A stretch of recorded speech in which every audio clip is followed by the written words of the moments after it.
കൂടൽമാണിക്യ ക്ഷേത്രത്തിലേക്കാണ് നമ്മൾ ഇന്ന് വന്നിരിക്കുന്നത്. നാലമ്പല ദർശനത്തിനോടനുബന്ധിച്ച് സാധാരണ ഈ മാസത്തിൽ തിരക്കുണ്ടാവേണ്ടതാണ്. പക്ഷെ ഞങ്ങളുടെ ഭാഗ്യം എന്ന് പറയാമല്ലോ, ഇന്നധികം തിരക്കോ ക്യൂ ഒന്നും ഉണ്ടായിരുന്നില്ല. അവിടുത്തെ പ്രധാന ഒരു വഴിപാടാണ് കേട്ടോ താമരമുട്ട്. നമ്മൾ അതാണ് കഴിച്ചത്. ആ കാണുന്ന വഴുതന, അത് ഇവിടെ വഴുതന നിവേദ്യം തയ്യാറാക്കാനാണ്. ഉദരസംബന്ധമായ അസുഖങ്ങൾക്ക് ഇതൊരു ആയുർവേദ ഔഷധമാണെന്നാണ് പറയപ്പെടുന്നത്. ഇവിടെ വരുമ്പോൾ പ്രോപ്പറായിട്ട് ഡ്രസ്സ് ചെയ്യാൻ ശ്രമിക്കണം.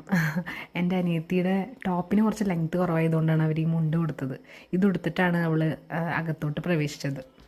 നമ്മുടെ ഇന്ത്യയിൽ ഭരതസ്വാമീനെ പ്രതിഷ്ഠിച്ചിരിക്കുന്ന ഏക ഒരു ക്ഷേത്രമാണ് നമ്മുടെ കൂടൽമാണിക്യം.